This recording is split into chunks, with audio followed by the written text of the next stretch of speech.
Assalamualaikum warahmatullahi wabarakatuh. Saya Muhammad Alfandri Akila ingin menjelaskan tentang identifies. Oke, dengan maraknya teknologi saat ini, banyak hal yang mungkin dulu kita anggap nggak mungkin sekarang jadi mungkin. Contohnya itu video call. Dulu kita nggak ada kepikiran kayak ngelihat wajah seseorang yang dari jauh gitu jadi dekat. Namun sekarang setelah adanya perkembangan teknologi kita bisa melakukannya. Kelompok kami mengangkat tema ini karena kami ingin menciptakan sebuah alat yang dapat memberitahu Anda suku asli yang Anda miliki berdasarkan bentuk wajah.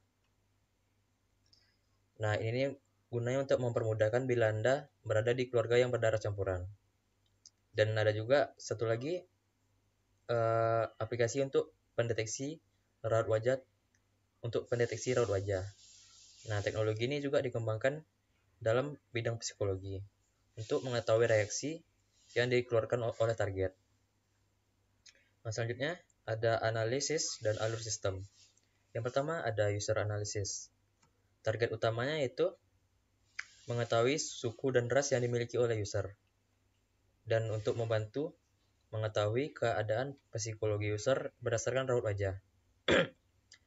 Dengan kata lain, user yang memiliki darah orang tua campuran disarankan untuk menggunakan aplikasi ini. Dan psikologi yang membutuhkan data terkait ekspresi juga disarankan menggunakan aplikasi ini. Nah, fungsinya selain di atas, juga bisa digunakan sebagai hiburan bagi user. Selanjutnya ada text analysis. Untuk prosesnya, kami memasukkan beragam contoh wajah dari masing-masing suku untuk dapat dicocokkan pada wajah user nantinya, begitu pula pada pendeteksi raut wajah. Nah, semua contohnya akan kami simpan dalam database yang suatu saat diakses untuk mencocokkan ras dan suku. Tahapannya adalah pada menu Anda dapat tahapannya itu nanti pada menu Anda dapat memilih ingin mendeteksi suku atau raut wajah. Nah, setelah Anda memilih salah satunya, maka muncul layer kamera berguna untuk memotret wajah Anda. Nah selanjutnya yang harus Anda lakukan adalah memotret, dan sistem akan membaca dan mencocokkan muka Anda dari beragam jenis wajah. Nah, cara sistem membacanya yaitu sensor wajah, baik itu bentuk wajah, mata, hidung, dan sebagainya. Nah, setelah dicocokkan, maka keluar hasil persenan untuk mendeskripsikan ras Anda. Ras yang memiliki persenan tertinggi berarti memiliki wajah serupa dengan Anda. Nah, yang terakhir adalah user flow. Nah, langkahnya kita buka aplikasi seperti ini, lalu akan muncul tampilan layar sebagai berikut. Nah, langkah-langkahnya nih. Ini untuk identifikasi suku. Nah, ini tampilan akhirnya. Nah, kalau ini yang untuk deteksi mode. Nah, ini tampilan akhirnya. Oke, sekian penjelasan dari saya. Selanjutnya akan dilanjutkan oleh Dava. Wassalamualaikum warahmatullahi wabarakatuh. Assalamualaikum warahmatullahi wabarakatuh. Terima kasih kepada saudara Alfandri yang sudah menjelaskan bagian pertama dan bagian kedua dari makalah kelompok kami. Selanjutnya saya Endava Malvino akan melanjutkan penjelasan dari sistem interface low fidelity dan testingnya.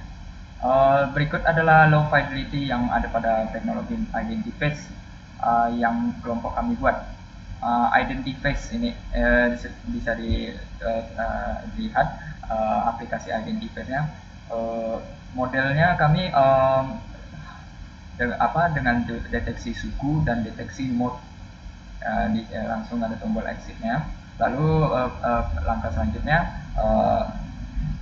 ada ditunjukkan kameranya untuk biar bisa interaksi dengan langsung menunjukkan hasil suku dan mode-nya.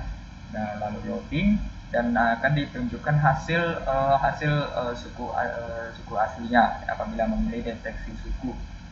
Identiface akan mendeteksi suku apa saja yang dapat dihasilkan dari muka oleh usernya.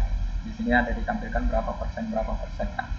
Lalu kalau misalnya dipilih deteksi mode, maka akan ditampilkan hasil dari mode user tersebut. Selanjutnya kita masuk ke testing, melakukan pengetesan terhadap aplikasi dan user apakah sesuai keinginan atau terdapat kesalahan. Yang pertama, application test. Dilakukan tes menggunakan black box testing dan hal yang dites sebagai berikut. Yang pertama, test case-nya menekan tombol pendeteksi ras atau suku. Hasil tesnya, operasi berhasil dilakukan dan halaman menuju pada output kamera.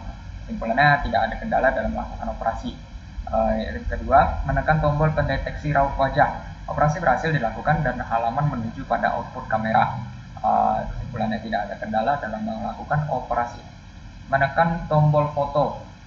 Karena dilakukan di komputer, makanya tidak ada kamera yang terhubung, hasil foto tetap kosong.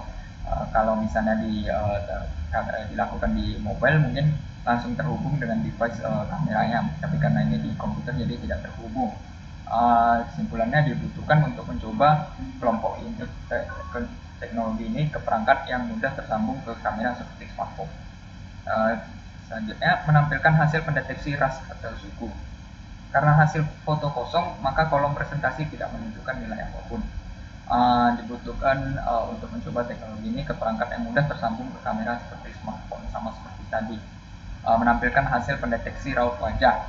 Karena hasil foto kosong, maka kolom presentasi menunjukkan nilai apapun, sama juga seperti tadi karena fotonya kosong ya. Jadi tidak bisa menampilkan nilai apapun. Dibutuhkan untuk mencoba teknologi ini ke perangkat yang mudah tersambung ke kamera seperti smartphone, sama seperti tadi juga. Lalu yang kedua, user test. Telah dibuat questionnaire yang berisi beberapa pertanyaan yang akan ditanyakan pada 5 orang dari kelas C yang akan memilih antara setuju, biasa saja, dan tidak setuju. Lalu di akhir kami memberikan kolom komentar untuk aplikasi ini. Apakah aplikasi ini berfungsi bagi manusia? 4 dari 5 orang mengatakan setuju dan 1 bilang tidak. Mungkin karena alasannya mungkin beberapa orang menganggap teknologi semacam sebuah hiburan semata. Namun jika dilihat, sebenarnya fungsi teknologi ini bisa didolongkan ke dalam aplikasi yang berguna karena bisa mengetes hasil deteksi suku dan mendeteksi mood juga, hari ini mood. Lalu berikutnya, apakah terdapat kendala dalam mengoperasikan teknologi? Semua orang menjawab memiliki kendala. Hasilnya, kendala yang terjadi sama seperti black box test, yaitu tidak dapat mengakses kamera karena menggunakan laptop atau komputer. Ini akan kami perbaiki lagi kalau misalnya bisa di device selanjutnya. Apakah ada output yang perlu ditambahkan? Semua orang menjawab perlu memiliki menambahkan keindahan ke dalam aplikasi agar lebih menarik. Memang aplikasi kami cenderung terlalu monoton, tidak terlalu menarik. Jadi perlunya ada penambahan. Terima kasih atas sarannya. Setelah membaca semua komentar kami, menyimpulkan bahwa mereka menyarankan bahwa perlu diadakan penambahan fitur agar lebih bervariasi, contohnya seperti pendeteksi usia dan lain sebagainya. Sekian dari saya. Apabila ada kesalahan mohon dimaafkan. Wabillahi taufiq wal hidayah. Wassalamualaikum warahmatullahi wabarakatuh.